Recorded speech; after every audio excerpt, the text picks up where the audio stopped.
Since 1968-69, the United States are a major deficit country. After the war, they were a surplus country in the 1950s because Europe was destroyed, China was nothing, Japan was occupied, right?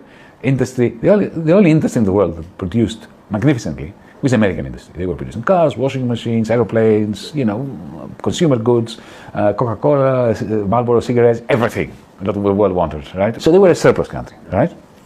Their great worry was, in 1948, 49, 50, how would they sell all this stuff? Yeah. Right? This is similar to one of worry that, China has now. You have a lot of net exports which you rely on. How will you sell it? In the case of the United States was facing Europe and Japan that were destroyed. There was no money there.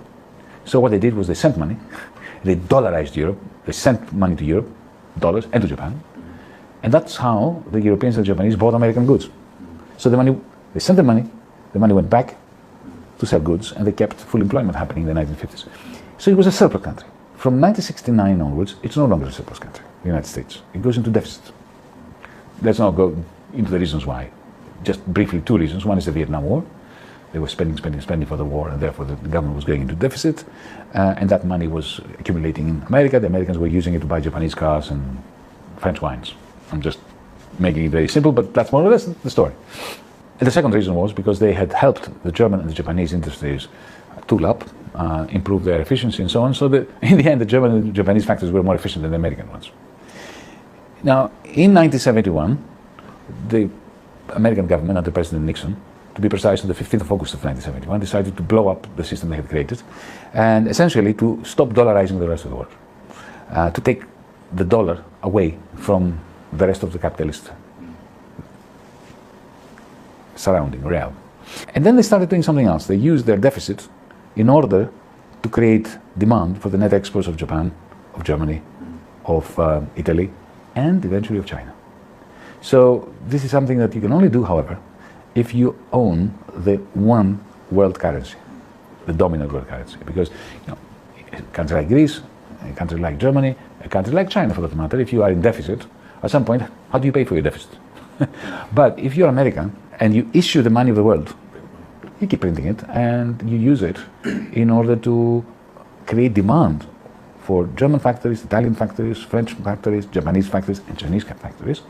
And then, if you're a Chinese business person here in Shanghai and you sell aluminum to Los Angeles and you get dollars, what do? You take it to America. You invest in American bonds, so you finance the American state. You buy real estate in California or in Miami. Which was what happened.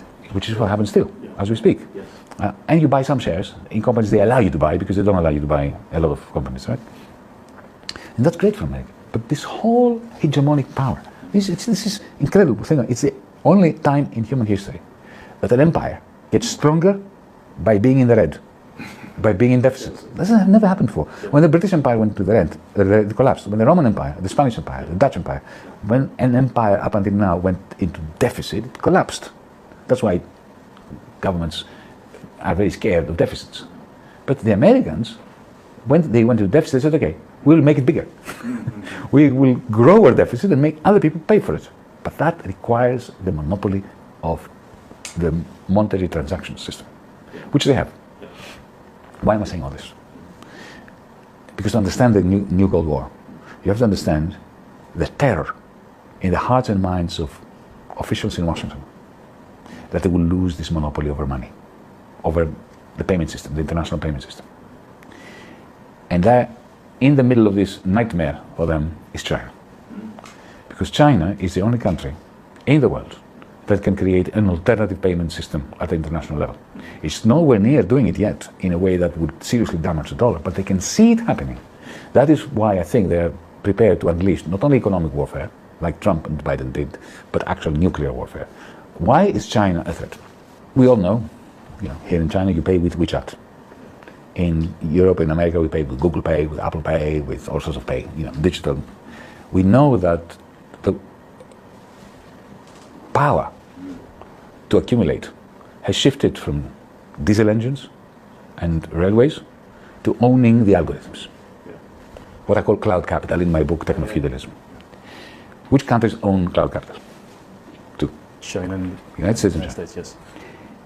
So China is becoming a competitor to the United States in the realm of, in the type of capital, which is now giving maximum power to whoever owns it. But that's not the whole story. Now we have something else. Chinese banks and Chinese big tech, and I think WeChat is a very good example, have merged. So you can make payments using WeChat and you don't pay for it. WeChat doesn't withhold a percentage for you to make payments. In Europe, in the United States, if I pay with Google Pay, Apple Pay, a certain cut goes to the bank. The bankers in America, Wall Street, and big tech, what I call cloud capital, are not collaborating. They're refusing to collaborate. Why? Because the bankers do not want to share their banking rents with tech, with Silicon Valley. So they're clashing. So the dollar payment system is fragmented because of this clash between the business interests of Wall Street and the business interests of the owners of cloud capital. In China, because you have state regulation, I'll be blunt, because you have a Communist Party telling the bankers what the limits are and telling Tencent and Alibaba and so on what the limits are. Chinese cloud capital and Chinese finance have merged into what I call cloud finance. It's seamless. If you add to that another great advantage that China has, it's a digital renminbi, the digital currency of the central bank, of the People's Bank of China, which is a magnificent tool. Because if everybody has one account with a digital wallet belonging to the state, to the central bank, essentially you're free of the bankers. The bankers will have to find ways of convincing you to put money in the bank, right? Because you don't need them anymore. You can make transactions using the digital currency that the central bank gives you, right? So this really increases the efficiency of what I call cloud finance, creates competition for the bankers, and poses as an alternative to the dollar. Because think of it, take a German producer of some spare part. The example that I like to give, because it's a real example, is propellers, large propellers for ships that are built here in a shipyard near Shanghai somewhere. The metal, the aluminium or the steel is produced in China. It goes to Germany. There it becomes a propeller and comes back to China. If you're the German producer of the propellers, before the digital renminbi, you had to buy the metal from China, which means you would have to tell Deutsche Bank, to tell the Bundesbank, to tell the ECB, to tell the Fed, to tell the People's Bank of China, to tell the private banker here, to the producer of metal, that a certain amount of money has gone through. Every time, with every such node, you pay something, all right? And you give control to the Americans, who are in the middle of this chain. And then, when the metal comes and you produce a propeller and you send it back, the Chinese shipyard has to go through this whole process again to pay you. But with a digital account that the People's Bank of China produces, the German manufacturer can have an app also. It's not confined to Chinese citizens, right? And then you press one button and you pay, and the shipyard pays another button and gets paid. Of course, in renminbi, not in dollars. As long as the German manufacturer has business with China, maybe wants to buy a Chinese electric vehicle or Chinese solar panels, then why use the dollar system? That is a clear and present danger to the hegemony of the United States. For me, this is the reason why the new Cold War is being unleashed against China. Let's say you're a Saudi sheikh, right? And you have lots of oil money, petrodollars. You think the Americans confiscated $450 billion from the Russians. Well, maybe they won't like me tomorrow, and maybe they will confiscate my dollars. So what you do is you don't put all your money in the Chinese superwire highway, but you put some. You hedge your bets, right? The Americans see that, and suddenly they can see that their very old-fashioned, fragmented, backward payment system, which was the only one in the world, now has a superhighway competing with it.